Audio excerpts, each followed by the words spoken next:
In 1998, the remains of two slaves who died centuries ago, Lady Crystal from Jamaica and Samuel Carson from the United States of America, were brought to Ghana. The remains were reburied at the Asin Manso slave river site at a spot now called the Ancestral Graveyard.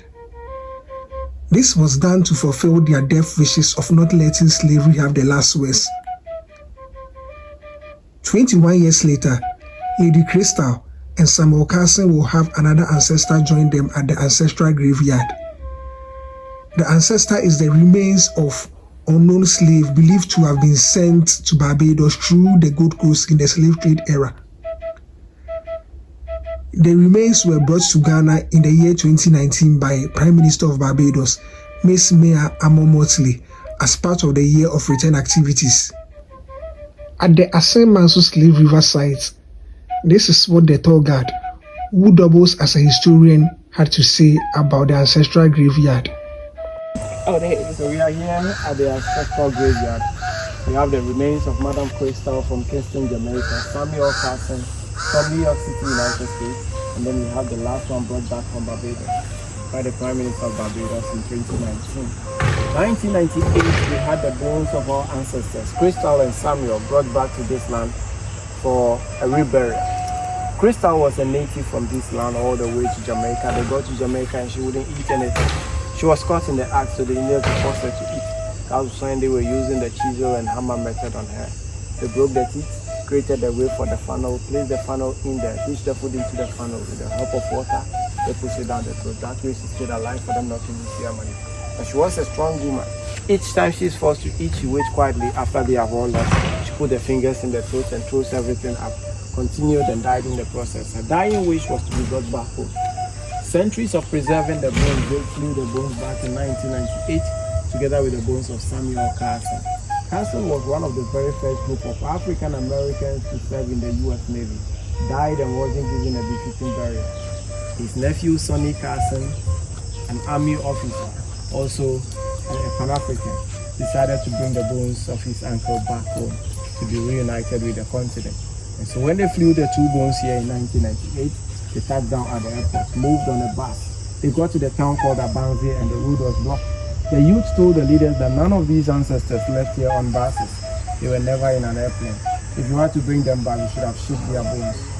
And since they didn't ship the bones, they moved them on a boat across the ocean. They got to the dungeon. At Cape Coast, we have this door called Door of No Return. You move through that door as a captive and there is no hope of you returning back home. They got the bones to the back door. The back of that door. They forced it open from behind and created the door of return. It simply means that the gate is being kept open. It was once upon a time shut on our ancestors, but now you are free to walk through and come back home. They were brought here, finally buried. 2019 was the year of return. That marked 400 years of African resiliency. The Prime Minister of Barbados was celebrating with us, and she came with bones of her ancestors, all the way from Barbados to this land to be buried so that their souls will finally find peace and rest. That's how come we have the third grave right there.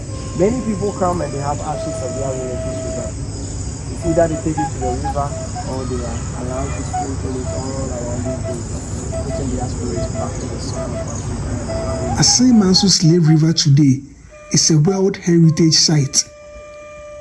It's a place where the enslaved Africans had their last bath on African soil before they were marched down to the castles of Cape Coast and Elmina along the coast to be shipped to the Americas.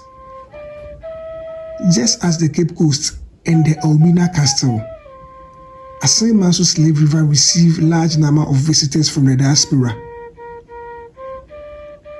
For most Africans from the diaspora who visit the site, it's an emotional experience.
The walls of the Asin Manso slave river site have paintings of the journey the enslaved went through before getting to the Americas.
The metal object here is a relic of the transatlantic slave trade.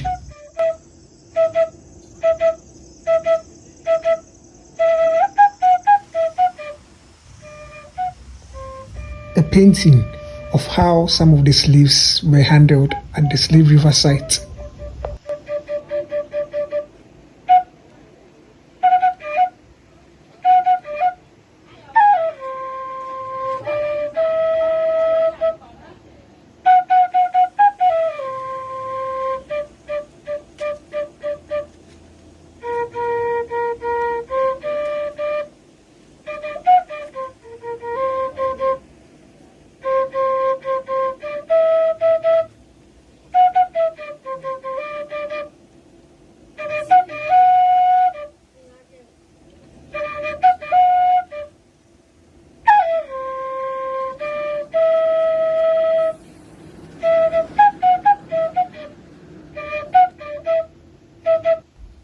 Today, there is a wall at the heritage site called the Ancestral Wall of Return.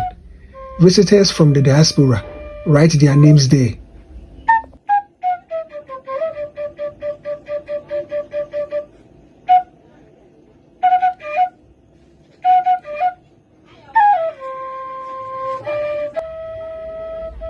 The inner side of the wall, called the Ancestral Wall, has photos of our dear departed black heroes, a way to celebrate their contributions to the emancipation of the black man and woman. The black emancipators who have their portraits on the Ancestral Wall are from continental Africa, United States of America, South America, and the Caribbeans. They are Captain Brooks from Suriname, Marcus Garvey Jr., Jamaica. The following are from USA: Nathaniel Turner, Sojourner Truth, Frederick Douglass, Harriet Tubman, Martin Luther King Jr., W.E.B. Du Bois, Booker T. Washington, Sajifo Dr. Kwame Nkrumah, Ghana, George Padmo, Trinidad and Tobago, George Akim Ferguson, Ghana, Queen Nanny, Jamaica, Malcolm X, USA, and the last portrait represents Emmanuel Rodriguez, one of the early Africans in Virginia.